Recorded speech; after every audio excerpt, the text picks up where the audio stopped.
तो आज इस वीडियो में हम बात करेंगे राहु और शुक्र की युति जब आपके अष्टम भाव में हो तो आपके लिए इसके क्या परिणाम रहेंगे। इससे पहले हमने सप्तम भाव तक चर्चा कर ली है, तो ये अष्टम भाव की बारी अब आती है। तो बात करते हैं। देखिए, अष्टम भाव वैसे अगर काल पुरुष की कुंडली के अकॉर्डिंग हम देखेंगे तो इसको मंगल रिप्रेजेंट करते हैं, और यहाँ पर अगर देखा जाए मोस्टली तो राहु उतना अच्छा परफॉर्म नहीं करता है। हाँ, कुछ मामलों में राहु के रिजल्ट काफ़ी अच्छे रहते हैं। अगर आपने मेरा राहु अष्टम का वीडियो नहीं देखा है तो वो आप देख सकते हैं। इस वीडियो के डिस्क्रिप्शन में मैं आपको वो लिंक प्रोवाइड कर दूंगा, जिससे आप इस वीडियो के भी जो रिजल्ट्स हैं उनको अच्छे से समझ पाएंगे, क्योंकि उस वीडियो में मैंने काफ़ी ज़्यादा डिटेल से राहु अष्टम का जो है उसको बहुत ज़्यादा विश्लेषित किया है, उसके बारे में बताया है, और उसमें मैंने बहुत सारे नेगेटिव के साथ साथ पॉजिटिव रिजल्ट भी बताए हैं। तो राहु और शुक्र जब भी अष्टम में आते हैं तो इसका आपके ऊपर क्या असर पड़ेगा। देखिए, मोस्टली राहु है वो इल्यूजन है, राहु अकल्ट है, राहु रिसर्च है, राहु एक तरह से छाया ग्रह है, और राहु बहुत ज़्यादा भ्रमित करता है व्यक्ति को। यानी राहु जो है वो नहीं है और जो नहीं है वो है, ऐसा है। तो अब यहाँ पर अष्टम भाव हमारी लाइफ का बहुत ज़्यादा ऐसा भाव है जो बहुत ज़्यादा सेक्रेट है। तो 12th हाउस भी बहुत ज़्यादा सेक्रेट है, लेकिन अष्टम सबसे ज़्यादा सेक्रेट है अगर सब भाव में देखा जाए। और अष्टम भाव हमारी जो सेक्सुअल हैबिट्स हैं, जो हमारे सेक्सुअल ऑर्गन्स हैं, और हम किसी के प्रति अपना प्रेम कैसे दर्शाते हैं, हम हमारे जो रिलेशनशिप्स हैं उनमें किस प्रकार से हम अपना जो है अपना वादा निभाते हैं, या किसी भी प्रकार से हम अपना योगदान कैसे देते हैं, ये अष्टम भाव बताता है। साथ में आपकी लाइफ का जो ट्रांसफॉर्मेशन है वो भी अष्टम भाव से ही आता है। अष्टम भाव हमें बहुत ज़्यादा मिस्टिक बातों को बताता है। लाइफ में होने वाली अचानक जो घटनाएं हैं, जब हमारी लाइफ में कई बार अचानक कोई बड़ा परिवर्तन आता है तो वो अष्टम भाव के थ्रू ही आता है मोस्टली। तो अष्टम भाव बहुत ही इम्पोर्टेंट है। इसके अलावा अष्टम भाव हमारे इन-लॉज का है, और हमें जो कुछ भी अचानक धन लाभ मिलता है, चाहे वो पैतृक संपत्ति में हो, चाहे हमारे इन-लॉज से हो, तो वो अष्टम से ही हम देखते हैं। साथ में एक्सीडेंट वगैरह या जितनी भी दुर्घटना वगैरह कोई होती हैं वो सब अष्टम से ही होती हैं। तो अब राहु का नेचर ऐसा होता है, जिस ग्रह के साथ ये बैठता है उस ग्रह के गुणों को बहुत ज़्यादा बढ़ा देता है। तो अगर वो ग्रह खराब हो गया तो यहाँ पर आपको रिजल्ट भी खराब मिलेंगे। अगर ग्रह अच्छा होगा तो आपको रिजल्ट भी अच्छे मिलने की संभावना ज़्यादा रहेगी। अब क्योंकि राहु है वो शुक्र का अति मित्र है, या शुक्र राहु का अति मित्र है, ये हम कह सकते हैं। अब लेकिन यहाँ पर क्योंकि ये मंगल का हाउस है, तो कहीं ना कहीं इस हाउस में जब भी राहु आएगा तो वो अपने आप को मंगल की तरह परफॉर्म जरूर करेगा। तो एक तरह से मंगल क्या है, मंगल एनर्जी है और बहुत ज़्यादा एग्रेशन है मंगल में। तो वो राहु भी उसी वे में कहीं ना कहीं अपने आप को परफॉर्म करने की कोशिश करेगा, अपना जो प्रभाव है वो उसी के अनुरूप दिखाने की कोशिश करेगा। और जब यहाँ शुक्र भी आ जाएगा तो शुक्र ये दिखाता है राहु के साथ यहाँ पर कि आपके जो इन-लॉज हैं उनकी फैमिली बहुत ही ज़्यादा उसमें सुख है, मतलब वहाँ पर लग्जरी चीज़ें बहुत ज़्यादा हैं और वो लोग काफ़ी ज़्यादा सुखी हैं। वो आपसे ज़्यादा धनवान हो सकते हैं, वो आपको धन के मामले में काफ़ी ज़्यादा सपोर्ट कर सकते हैं, और उनके पास मतलब सभी लाइफ की ज़रूरी चीज़ों के अलावा जो हमें जीवन में सुख देती हैं वो सारी चीज़ें अवेलेबल हैं। अब यहाँ पर जो राहु और शुक्र हैं दोनों ही ये आपके सेकंड हाउस को देखते हैं, तो आपको धन ये दिलवाते रहते हैं अगर यहाँ पर शुक्र अच्छा हुआ तो। लेकिन इसके पॉजिटिव और नेगेटिव दोनों ही प्रकार के प्रभाव सामने आते हैं। ये अष्टम भाव हमें मिस्टिसिज्म की तरफ भी लेकर जाता है। राहु और शुक्र दोनों ही जब यहाँ होते हैं तो व्यक्ति का किसी भी प्रकार से एस्ट्रोलॉजी में, पामिस्ट्री में या तंत्र मंत्र वगैरह सब में रुचि रहती है। रिसर्च में भी इंसान की अच्छी रुचि रहती है। साथ में जो भी इस संसार का जो रहस्य है, जो भी मिस्टिसिज्म है, जो भी अकल्ट है, जितने सारी ब्रांचेज हैं, जितने सारे रहस्य हैं, उन सब को इंसान जानना चाहता है। तो वो कहीं ना कहीं डीप जाता है, बहुत गहराई से, और रिसर्च करता वो। तो एक तरह से यहाँ पर राहु और शुक्र जब भी बैठते हैं तो राहु यहाँ पर शुक्र के गुणों को ही बहुत ज़्यादा बढ़ाता है। तो सबसे पहले आपको ये देखना पड़ेगा यहाँ पर शुक्र अच्छा होना चाहिए, यानी शुक्र अपनी दोनों ही राशियों में और मीन राशि में हो तब, या फिर मिथुन यानी बुध की राशि में हो। अगर नीच का हो गया तो काफ़ी ज़्यादा दिक्कत है आपको। और वैसे अष्टम का शुक्र है वो आपके गुप्तांगों से संबंधित कोई बीमारी को इसको दर्शाता है। साथ में यहाँ पर शुक्र है राहु के साथ, तो आप जो आपका प्रेम प्रदर्शित करने का जो तरीका है, जो आपकी सेक्सुअल हैबिट्स हैं, उनमें कहीं ना कहीं जो हम कहें कि पशुओं जैसा नेचर आ जाता है।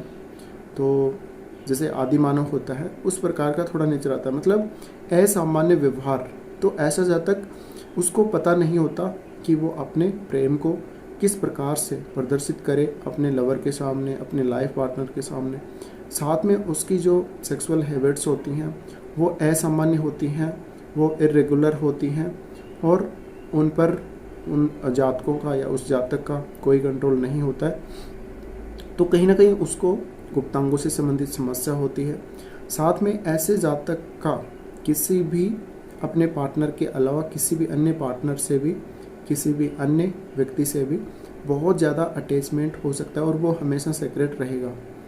और यहाँ पर शुक्र है वो कुछ ऐसे गलत कामों को भी रिप्रेजेंट करता है राहु के साथ होने पर, जो अवैध हैं, जैसे वेश्यावृत्ति वगैरह और इस प्रकार के जो भी कार्य हैं। तो कहीं ना कहीं जातक उन कामों की तरफ या ऐसी सेक्सुअल हैबिट्स की तरफ जाएगा जहाँ पे हम उसको बहुत ज़्यादा गलत कह सकते हैं, हम उसको बिल्कुल एकदम नकारा कह सकते हैं, बहुत गलत तरीका कह सकते हैं अपने प्यार को या अपने फिजिकल रिलेशनशिप को प्रदर्शित करने का तरीका जो भी है वो। तो ऐसी आदतें जातक की होती हैं और उसको एक्चुअल में सही तरीका पता नहीं होता है, या फिर उसको पता होता है तो भी राहु यहाँ पर बहुत ज़्यादा एम्पलीफाई कर देता है, उसको बहुत ज़्यादा भ्रमित कर देता है। अब ऐसा जातक कोई गुप्तांगों से संबंधित समस्या से ग्रसित होता है, बट वो ऐसी समस्या होती है कि उसके पकड़ में नहीं आती। और साथ में ऐसे जातक का किसी से कोई सीक्रेट अफेयर या कोई रिलेशन ऐसा भी हो सकता है। और मोस्टली ऐसा जो जातक होगा राहु शुक्र के साथ है, तो किसी भी भाव में स्थित हो, हम ये कह सकते हैं कि ऐसे जातक के, विशेषकर पुरुष की कुंडली में अगर शादी होती है तो उसको ससुराल पक्ष वालों की तरफ से बहुत बड़े बड़े ख्वाब दिखाए जाते हैं कि आपका ये कर देंगे, आपको वो सपोर्ट कर देंगे, ये होगा वो होगा। बट बाद में जब शादी हो जाती है तो एक्चुअल में सब सामने आ जाता है और वास्तविकता पता लग जाती है कि जो भी बातें पहले बनाई गई, जो बातें कही गई, उनका आधार कुछ नहीं है और वो सब गलत है।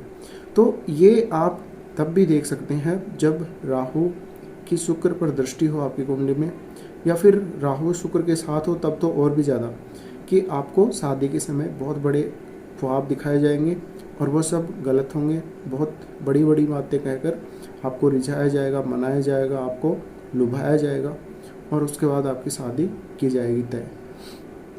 लेकिन यहाँ पर राहु और शुक्र के होने से कहीं ना कहीं जो जातक होता है वो कहीं दूसरी जगह भी प्यार में किसी के साथ इन्वॉल्व होता है और उसको इस वजह से सेक्सुअल ऑर्गन्स की जो भी समस्याएं हैं वो होती हैं और वो काफ़ी ज़्यादा परेशान रहता है। इसके अलावा ऐसे जातक हैं वो हमेशा लग्जरी चीज़ों का बहुत ज़्यादा शौक रखते ही हैं, चाहे किसी भी भाव में युति हो। अब राहु शुक्र की जो ये युति है वो लाइफ में सडन ट्रांसफॉर्मेशन भी लाती है। यहाँ पर अगर राहु बहुत ज़्यादा पावरफुल हो गया तो कई बार आपको आपके इन-लॉज से भी लड़ाई झगड़ा करवा देता है, मतभेद करवा देता है, लेकिन ये इन-लॉज से सपोर्ट अच्छा दिलवाता है धन संबंधी मामलों में, प्रॉपर्टी संबंधी मामलों में, और आपको पैतृक संपत्ति भी अच्छी मिलती है। लेकिन वो एक तरह से आप या तो कई बार ठीक प्रकार से यूज़ भी नहीं कर पाते, क्योंकि केतु सेकंड हाउस में बैठा होता है। वो केतु आपको परिवार से डिटैच करता है, वो धन की कमी महसूस करवाता है आपको, चाहे आपके पास कितने भी साधन हों। पर केतु ये आपको दिखाता है कि आपके पास फिर भी धन की कमी है, पैसा थोड़ा और होना चाहिए, और कहीं ना कहीं वाणी को लेकर भी दिक्कत करता है। तो स्पेशली शुक्र राहु की जब भी अष्टम में युति होती है तो ऐसा जातक हमेशा अपना प्रेम प्रदर्शित करने में, अपना अफेक्शन प्रदर्शित करने में वो नेचुरल नहीं होता है, वो असामान्य प्रकार का होता है। साथ में ऐसे जातक की लाइफ में बहुत सारे ऐसे अवसर आते हैं, ट्रांसफॉर्मेशन के अवसर आते हैं, और इनको कहीं दुर्घटना होने की संभावना भी कई बार ज़्यादा ही रहती है। साथ में इनको कमर से लेकर घुटनों तक के रोगों की संभावना बहुत ज़्यादा रहती है, और विशेषकर सेक्सुअल ऑर्गन्स से संबंधित जो भी रोग हैं उनकी संभावना बहुत ज़्यादा बढ़ जाती है।